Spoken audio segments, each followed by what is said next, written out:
El sistema de clasificación de Köppen se basa en el comportamiento de la temperatura y de la precipitación. A partir de esos elementos, Köppen agrupó los climas en 5 grandes zonas climáticas. Así, él les asignó también letras mayúsculas.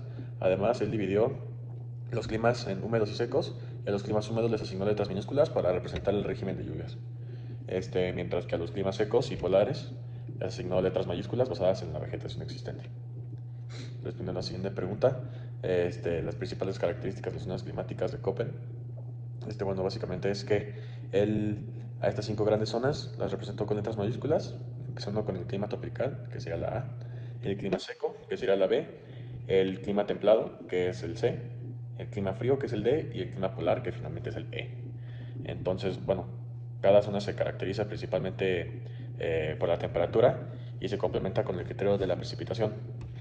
Después, finalmente, pues los climas húmedos, que en este caso sería el A, C y D,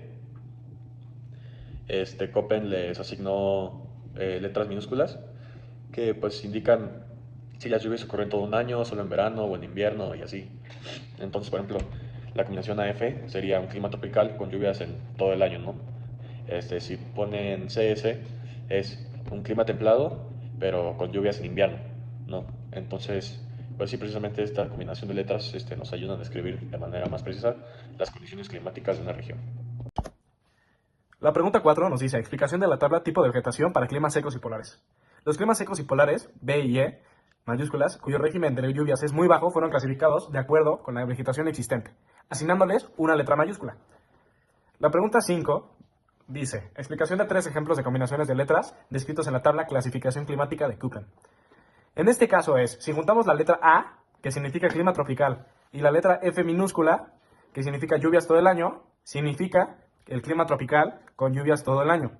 También, si juntamos la letra C mayúscula, que significa clima templado, con la letra S minúscula, que significa lluvias en invierno, esto significa clima templado con lluvias en invierno. Por último, si juntamos la B mayúscula, que significa seco, con la letra S mayúscula, que significa estepa, esto significa que es un clima seco estepario.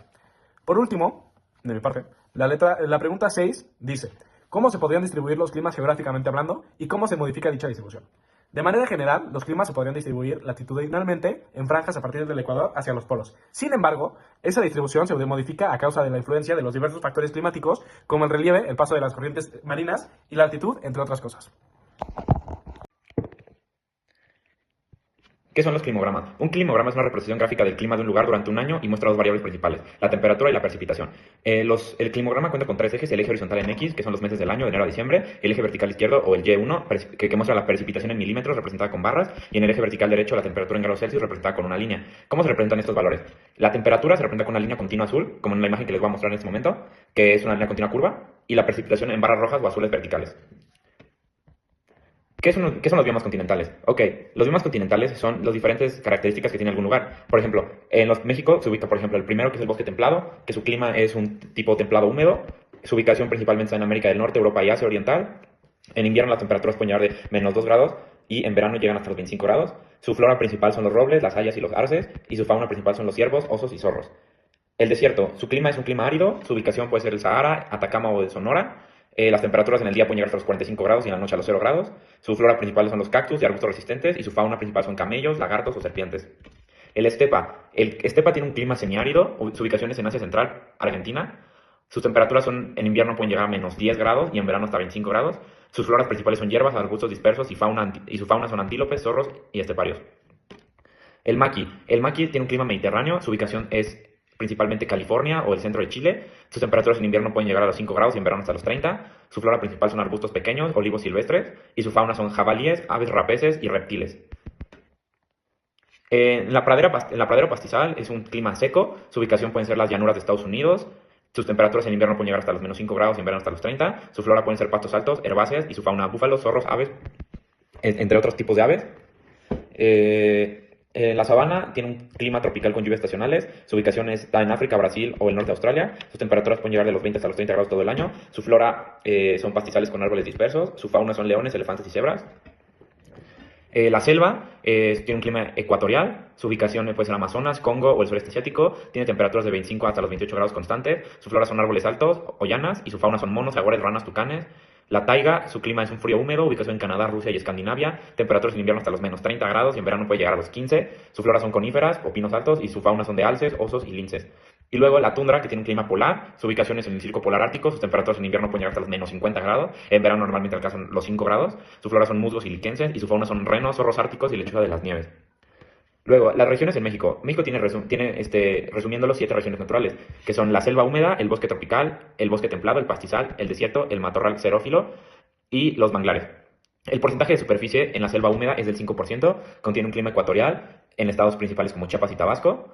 El bosque tropical tiene el porcentaje del 23%, tiene un clima tropical subhúmedo en estados como Guerrero, Oaxaca y Michoacán. En el bosque templado tiene 16% de superficie, es un clima templado y se encuentra en estados como Puebla, Ciudad de México y Durango. El pastizal únicamente cuenta con el 10%, es un clima seco y semiárido y se encuentra en Chihuahua y Coahuila.